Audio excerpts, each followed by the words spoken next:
remember there was this book years and years and years, more than 10 years ago.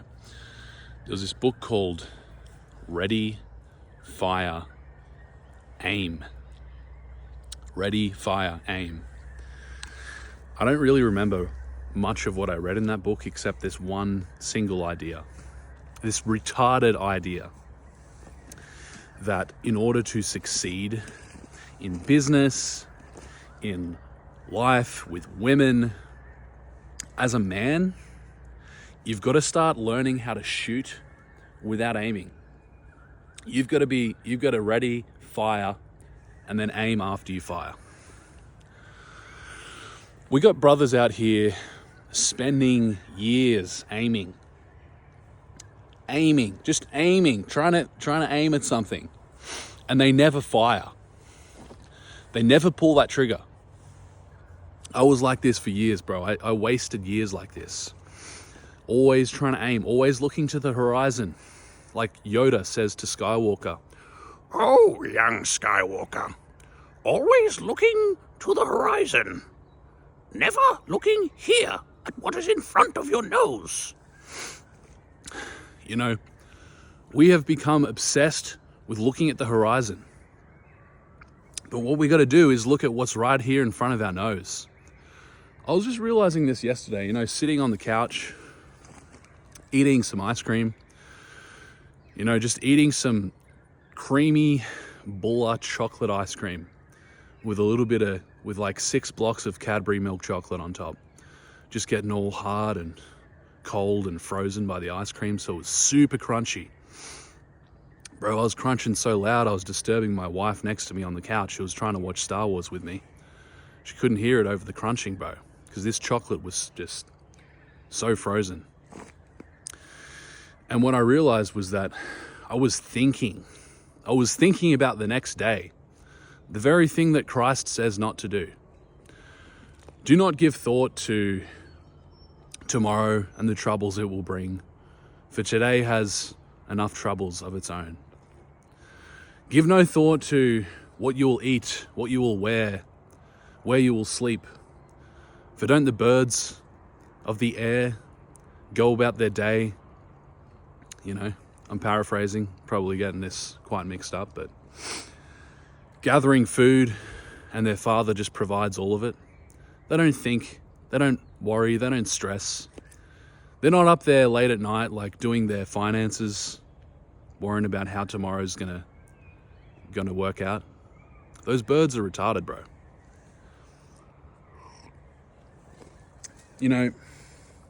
What I'm realizing is that life is all about course correcting on the way.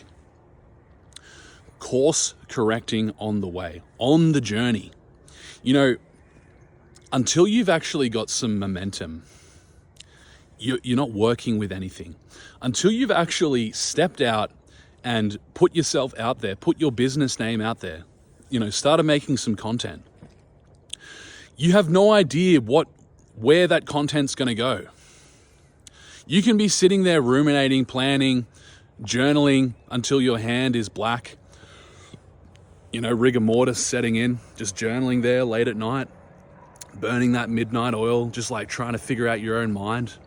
You can be doing that shit for the rest of your life, bro. But until you put the rubber on the road, until you actually step out and talk to a real person and have a real interaction, until you go and invest that money in a mentor, go and invest that money in a new business idea, in some camera equipment, in some recording equipment, in some, music production equipment, you will just be stuck in rumination. But what you got to do is you got to pull the trigger. That's not the trigger. This is the trigger down here. You got to pull the trigger, and then you've got to go with that bullet, with that projectile. You've got to get moving. You've got to get that vehicle into motion so that you can start steering it. Bro, before we had power steering, back in the good old days, back in maybe like the 1960s or whatever it was, a car steering wheel, you could not steer a car. You could not turn that driver's wheel without the car being moving, because it was literally just the steering wheel, the steering column connected to the fucking axle or whatever it is. I don't know shit about cars.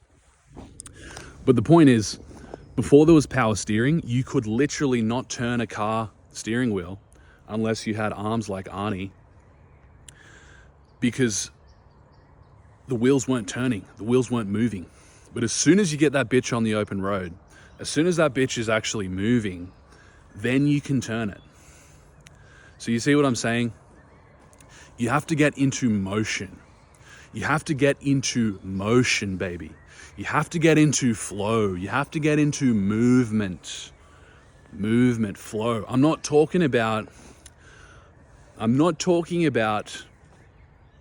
anal levels of action, okay? This is a distinction here. I'm not talking about just forcing yourself. That's not what we're about. I'm not necessarily talking about forcing yourself to do things you hate because you think you have to. What I'm talking about is retardedly fumbling forward, retardedly stepping out in the direction where you can feel that magnetic current flowing.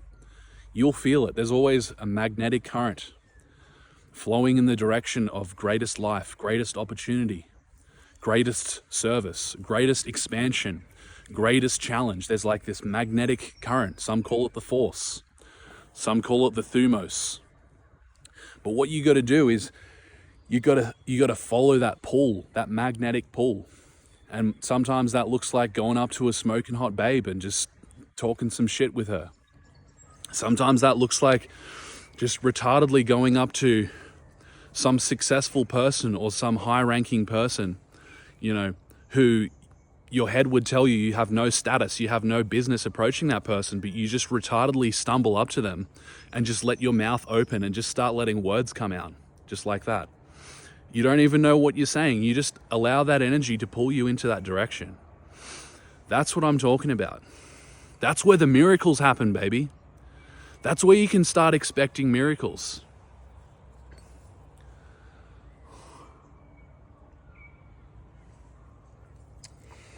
You know, with these videos, man, I always find that the best content comes out when I have no idea what I'm going to say. If it's premeditated, it just comes across as choppy, stop-start, like a little bit weird. Just a little bit weird. But the more I allow myself to be spontaneous, you know, improvisational speaking is an amazing way to develop this skill of just trusting the inner retard. Trusting yourself to pull the trigger before you've aimed, which sounds like madness, but is actually the secret.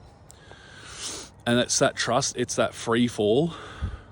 It's that falling where you don't know what you're gonna land on, where you can start to learn how to navigate that fall. You can start to surf. You start learning how to surf, bro, when you're free falling. Have you seen those guys who jump out of planes? They jump out of planes with these wingsuits and they start doing this crazy shit, like dancing in the air, doing handstands, you know, doing somersaults, just zippity-doo, just surfing through the air. And they learn how to master the fall. This is what we've got to learn. We've got to be like Buzz Lightyear, bro, and fall with style. Again, another Tom Hanks reference. You know, Tom Hanks, bit of a weird guy. If you do a bit of background research.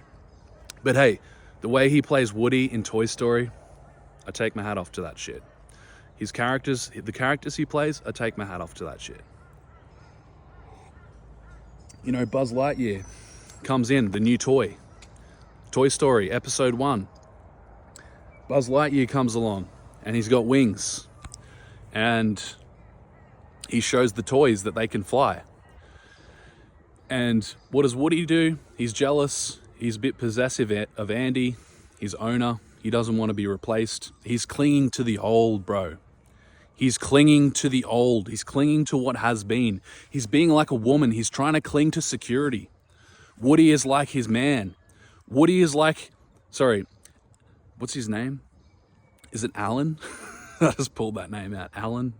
I don't think it's Alan. But Woody is clinging to Alan like Alan is his daddy, his papa. And Woody's being a little bitch. And Buzz Lightyear comes along, who is the Christ figure. You know, he's got these wings that spread out, sort of like a cross. He represents the Christ. Bro, I can see the inner Christ in any archetype. You give me a movie and I'll talk about how it represents Christ. Because Christ is the final man. Christ is the universal man. He is the Übermensch. He is the complete man. He is the end product. He's the blueprint. He's the template for what we are all becoming, for what we already are, if we can just cut through this BS. But Woody looks at Buzz Lightyear and he's a bit threatened because he's the new guy. Buzz Lightyear represents Woody's highest potential.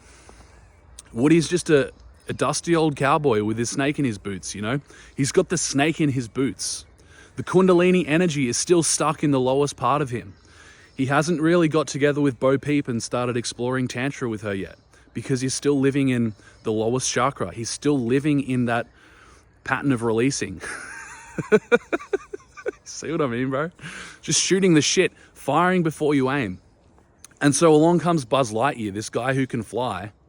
And Woody is so insecure, so trapped in his root chakra, in his lower energies. So trapped in that Luciferic energy of being just stuck in the physical that he's challenged. He is threatened by Buzz Lightyear. And he says to him, that ain't falling. When Buzz Lightyear does this little demo of his flying powers, like rides along in this toy car and goes up the ramp and just like flies through the sky. What does Woody say? That wasn't flying. That was falling with style. Falling with style.